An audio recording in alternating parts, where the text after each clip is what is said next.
The longest battle that has occurred thus far has been the Battle of Siversk. And finally, just out of nowhere, it all collapsed and fell to the Russian military. You can very clearly see the map formations. And again, this map is even a little bit further behind than reality. That there is, in fact, a semi-encirclement coming in place around Kramatorsk and Slavyansk. Siversk was supposed to be this iron grid fortress that could never have been taken, but it has finally fallen. As a sign of defiance, the Ukrainian flag appeared right at the center of the town, on one of the main buildings of the train station. However, it wasn't really defiance, more like desperation. The story goes that Brigadier General Dmytro Bratishko of Operational Command East was so furious when he learned of the loss of Siversk that he demanded that a Ukrainian flag be raised by almost any means. That's how a Ukrainian flag was delivered by a ground robot to UAV operators of the 54th Mechanized Brigade, who then used drones to drop the flag on one of the buildings of the railway station in Siversk. We are winning! The meme is writing itself. The front line in Ukraine is collapsing right now. I know people say that all the time. Is the front line about to collapse? Well, let me just show you what's going on. Because across the entirety of the front line, Russia is advancing. It's not looking good. And the city of Siversk was the longest battle of the entire conflict thus far. Okay, Siversk. It is extremely important because if you look at where Siversk is located, it is located en route to Slavyansk, the Slavyansk-Kramatorsk salient, which is the most heavily fortified section of Donetsk that has existed and still remains in Donetsk. Okay, so you see Slavyansk is right here, Kramatorsk is right here. The longest battle that has occurred thus far has been the Battle of Siversk. And finally, just out of nowhere, it all collapsed and fell to the Russian military, okay? And not just that, but as we begin to see, Institute for the Study of War, they're coping and seething and freaking out. They're saying, well, now the Russian government is claiming that they're going to head on over to Slavyansk after they took Siversk, and that's totally not going to happen because after Siversk, they're going to have a very tough time moving anywhere, right? That can't happen. They can't go on to Slavyansk, right?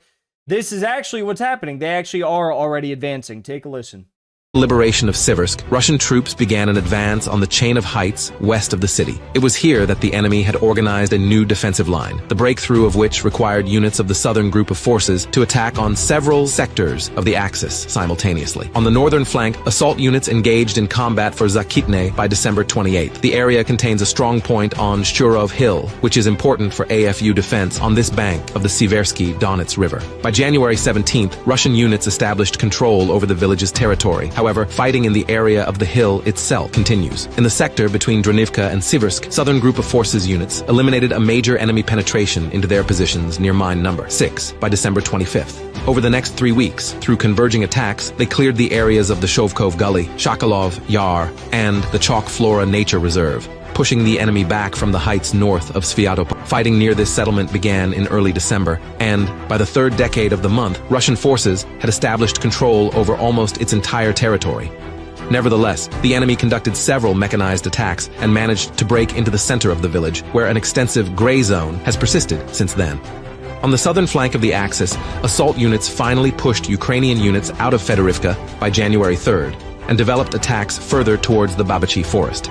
The situation here remains obscured by the fog of war, but it is quite likely that evidence of combat for this forested area will appear online in the near future. So, in Fedorivka and in Sviatopokrovsk, they are advancing, which is actually definitively beyond Siversk, okay? So they are taking towns and villages past Siversk. Now they have totally cleared out Siversk.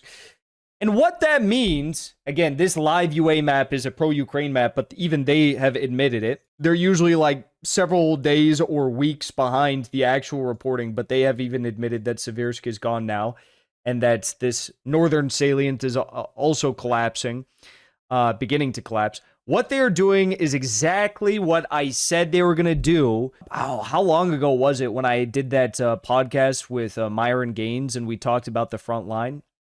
Okay, I'll zoom out for you guys so you see everything, right? So this right here, what we're looking at is this section right here. This is Donetsk, and Slavyansk is right here. Kramatorsk is right here. So this is called the Slavyansk-Kramatorsk salient. What I said, which was probably like a month or two ago when I did that, what I said when I did that podcast with Mind Gains, it was probably like a month or two ago, was that the Russians are going to attempt to create a semi-encirclement of Slavyansk and Kramatorsk.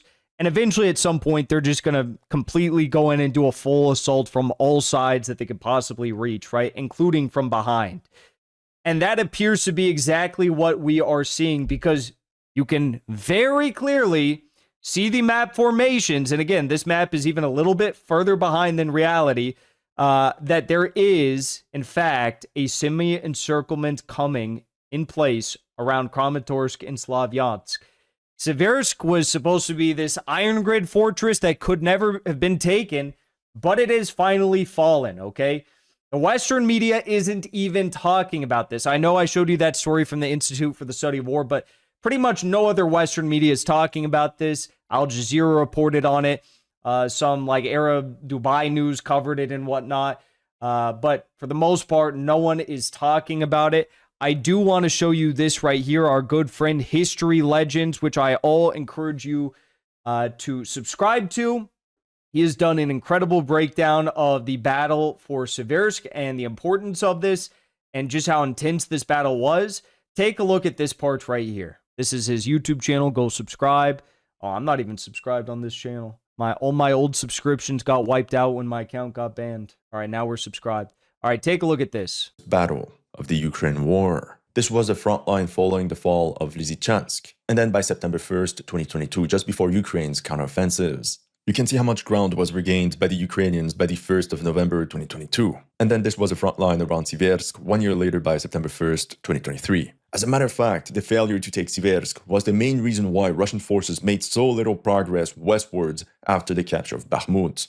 Then we can see how little ground Russian forces actually gained after 2 years fighting in this sector by September 1st, 2024. And at last, that was the front line for the third year of the defense of Siversk on September 1st, 2025. Although we can observe some change as Russian forces advanced 5 kilometers westward towards Siversk. This is why we call Siversk an iron bastion, a real thorn in Russia's side. Now it's important to note that this Russian formation responsible for the Siversk sector was the 3rd Combined Arms Army, formerly known as the 2nd Army Corps. So as you can see from the maps that he showed you and the little to no movement that we saw around Siversk for a very long time, this was like a well-protected city, okay? And there was a lot of manpower put in to protect Siversk from the Russians.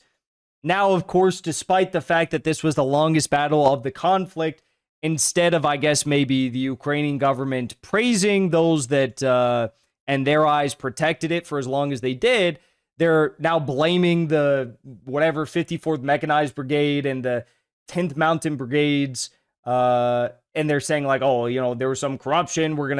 They dismissed some of the commanders of these brigades, and basically they're slapping them on the wrist. In some cases, maybe they will be prosecuted for failure.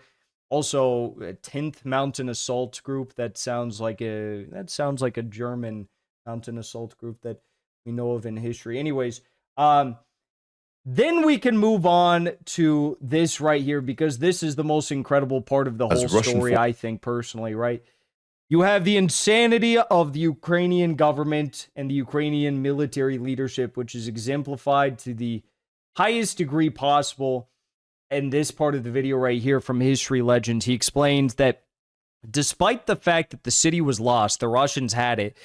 This is what the Ukrainians are willing to do for their propaganda. Okay, take a listen. Vanished. But then, it's not over. As a sign of defiance, the Ukrainian flag appeared right at the center of the town, on one of the main buildings of the train station. However, it wasn't really defiance, more like desperation. The story goes that Brigadier General Dmitro Bratishko of Operational Command East was so furious when he learned of the loss of Siversk that he demanded that a Ukrainian flag be raised by almost any means.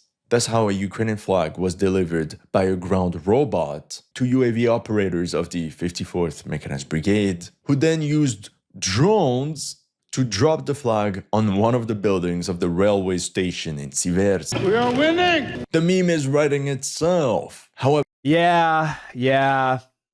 I love the memes he adds into his videos. It's like, come on. The whole idea of putting the flag in the ground somewhere is like, we put the flag here because we are here. We control this territory. They had to send a robot in with drones on it because the drones couldn't fly that far enough on their own. And they would have been shot out of the sky by the Russian troops who were on the ground. And then they had to send in a robot and they had to get it close enough. And then they sent the drone up and put the flag there with the drone. So the jokes quite literally do write themselves. Ukraine continues to lose instead of negotiate. As we've said over and over again, why not negotiate? Everyone knew how this would end. Everyone knew what the final story would be. But still, we have the continued effort by the Ukrainian government to pursue a policy of war in this, what is effectively a suicide mission. It makes no sense whatsoever if you actually care about the Ukrainian people. But then again, I think the Ukrainian people are now beginning to wake up to exactly how little Zelensky and his thugs actually care about him, given what they were saying about him in their birthday wishes. You know, that's where we're at now. Before you leave, I want to say thank you for the support, because after 2 years of being banned, we are finally back home on YouTube. So be sure to subscribe to our channel and also join as a member on our channel using the link at the top of the description. I rely on the generous support of viewers like yourself to get the truth out to as many people as possible. You can also support the show on Locals or Give Sin Go. The mainstream media and the powers that be are never going to stop attacking us for bringing the truth to as many people as we do. Thank you so much for your support.